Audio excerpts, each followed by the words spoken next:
Assalamualaikum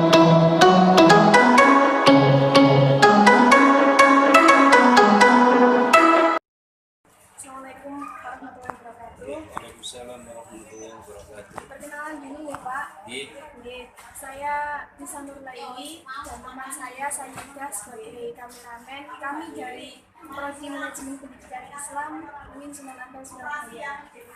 Ini dengan Bapak Kepala Sekolah ya. betul, langsung saya sendiri. Langsung saja nih Bapak. Sudah berapa tahun Bapak menjabat sebagai kepala sekolah di SMK Sampai akhir 2000 sampai pertengahan 2019 nanti berarti 4 tahun. Dari pengalaman sebelumnya Pak untuk penyusunan RKS-nya sendiri. Untuk RKS sesuai dengan PP 15 2018 tanggung jawab kepala sekolah itu harus menyusun RKS. RKS itu diantaranya RKT, kemudian RKJM dan RKS. Semua program dan kegiatan sekolah berada di situ. Intinya adalah di situ. Jadi proses penyusunannya adalah kita harus berpedoman mengacu pada evaluasi diri sekolah. Kalau diri sekolah kalau sekarang namanya PMP, peningkatan mutu pendidikan. Itu kita ngisi kuesioner yang dari pusat, dari kementerian, kemudian nanti akan muncul seperti ini, rapor mutu pendidikan. Yang kebetulan ini masih 2017, yang 2012 sebetulnya sudah November kemarin sudah keluar, tapi belum kita print. Ini jadi kita membuat RKS harus berpedoman pada ini. Di sini ada 8 standar yang sudah dinilai oleh kementerian. Kemudian ada beberapa poin yang harus ditingkatkan. Kemudian sesuai dengan bintangnya, ini kalau sudah bintang 5 berarti sudah standar ISO. Kemudian yang kalau kurang dari itu berarti ada tulisan yang warna ini berarti masih kurang, yang harus diprioritaskan di program sekolah. Intinya begitu. Untuk penyusunan sendiri biasanya membutuhkan berapa lama Pak? Mestinya di situ tidak ditentukan, hanya mestinya selesai pada bulan Juli. Untuk mekanisme penyusunan anggaran Pak, di anggaran RKS-nya itu di RKAS memang kita harus tahu sumber dana, sumber pembiayaan sekolah. Sumber pembiayaan sekolah itu kan dari BOS, bantuan operasional sekolah dari APBN dari pusat. Kemudian kebetulan dari pemerintah kota Surabaya ada namanya BOPDA, bantuan operasional daerah. Itu yang jadi sumber yang utama. Kemudian karena sekolah swasta, guru dan semua fasilitas kan dibiayai oleh masyarakat, yang dikelola oleh yayasan, sehingga masih memerlukan dana dari masyarakat, yaitu melalui SPP, sumbangan pembinaan pendidikan dari AMI. Kemudian mekanisme bagaimana, tentu harus ada tim yang mengelola anggaran. Maka ditunjuklah namanya bendahara sekolah. Bendahara ini ada yang menangani khusus BOS, ada yang menangani khusus BOPDA. Kemudian kalau dari SPP ini langsung masuk ke bendahara yayasan. Kemudian dari tim ini sesuai dengan rencana kegiatan sekolah di RKT itu ada beberapa yang kita prioritaskan yang melalui 8 standar itu. Standar isi, standar proses, yang paling banyak adalah di standar prosesnya. Kemudian standar penilaian, dan standar penilaian itu yang paling banyak membutuhkan. Untuk kendalanya sendiri Pak dalam pengimplementasian RKS.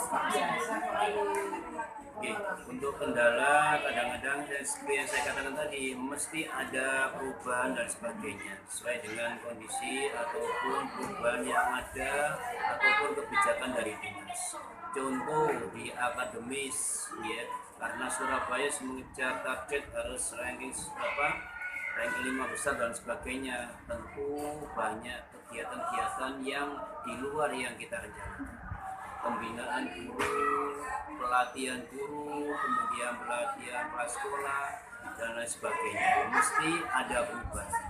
Apalagi kebetulan 2-3 tahun terakhir ini sering terjadi memang perubahan, terutama untuk kegiatan akademisnya, peningkatan akademisnya, dan juga kegiatan-kegiatan yang non akademis, yaitu baik itu kegiatan siswa, lomba dan lain sebagainya. Tentu menyesuaikan dengan realitas yang ada, perubahan kebijakan dinas maupun kebijakan yayasan. Seperti itu. Tapi semuanya itu saya rasa baik, memang harus ada perubahan. Seperti anggaran di dewan, anggaran di Pemprov kan mesti ada anggaran perubahan. Tentu kita juga menyesuaikan seperti itu. Tiap semester atau tiap triwulan mesti ada perubahan pengisian SIP KS yang online di dinas, menyesuaikan dengan kebijakan dari dinas. Dari sekian program RKS tersebut, bagaimana dari evaluasinya sendiri untuk yang berada di sekolah? Untuk evaluasi monitoring semua guru oleh kepala sekolah, kemudian tenaga pendidikan juga oleh kepala sekolah, kemudian dari program keseluruhan kepala sekolah oleh yayasan dan juga oleh dinas. Dari dinas tiap triwulan kita juga ada monitoring, kadang-kadang tidak tiap triwulan, bahkan tiap bulan ada pengawas binaan yang ke sekolah. Baik itu untuk istilahnya masalah keuangan, laporan keuangan maupun kegiatan-kegiatan sekolah. Jadi secara tertulis maupun secara lisan kita tetap ada pembinaan dan juga laporan ke dinas minimal tiap triwulan. Bahkan kadang-kadang kita ada pertemuan sendiri itu di lingkup MKKS baik tingkat kecamatan maupun tingkat wilayah, itu memanggil pengawas untuk dikumpulkan untuk pembinaan dan juga untuk penyusunan laporan dan sebagainya. Seperti itu. Mengenai visi Pak, visi dari SMP Alisa ini sendiri sesuai yang kita rumuskan, yang tercantum dalam RKS, yaitu visi kita SMP Alisla di unggul dalam prestasi berdasarkan intak dan akhlakul karimah, berwawasan global dan peduli lingkungan. Prestasi berdasarkan imtak dan akhlakul karimah, berwawasan global dan peduli lingkungan. Ada 4 unsur, 4 kriteria, 4 indikator. Dari visi yang telah dirancang ini Pak, sejauh mana sudah tercapainya dan bagaimana peran dari RKS ini? Untuk mewujudkan visi kita kan sudah menyusun misinya. Misi di situ, setelah visi kan misi itu berarti langkah konkret ya untuk mewujudkan visi tersebut.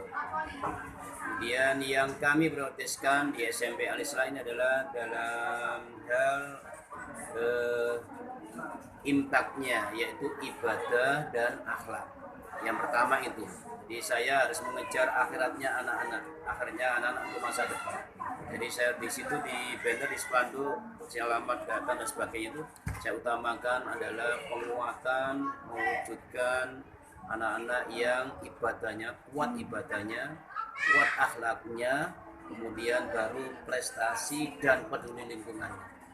Prestasi global dan peduli lingkungan.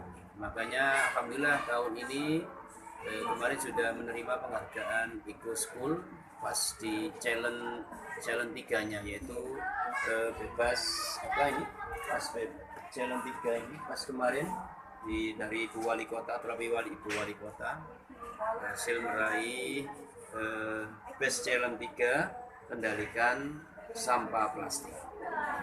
Alhamdulillah ini kerja dari tim semua. Mungkin sedikit ini Pak, harapan Bapak untuk lembaga ini ke depannya bagaimana?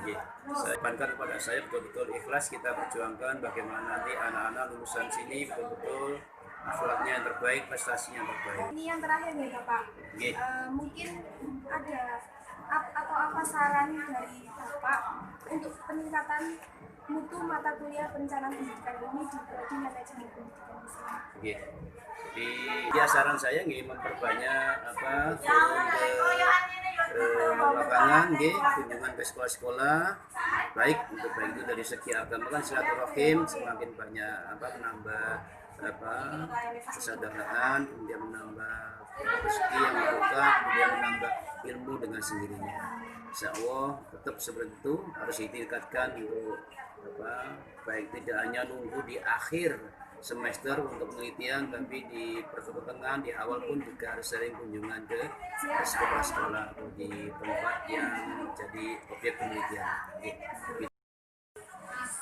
Jadi saya atas nama pimpinan Kepala Sekolah SMP Al-Islam menyampaikan terima kasih atas kepercayaan yang diberikan UIN dalam hal ini jurusan Manajemen Pendidikan Islam untuk melaksanakan penelitian di SMP Al-Islam sebagai sedikit tambahan pengalaman sehingga nanti bisa juga saya minta nanti di kedepannya bisa dikunjungi lagi baik jurusan yang lain sehingga saya persilakan dengan seluruh luasnya untuk bisa hadir di SMP Al-Islam. Ya, terima kasih. Assalamualaikum warahmatullahi wabarakatuh.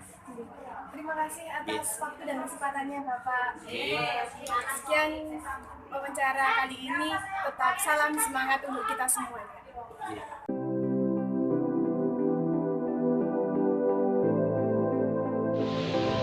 Terima kasih telah menonton video kami. Jangan lupa like dan subscribe ya.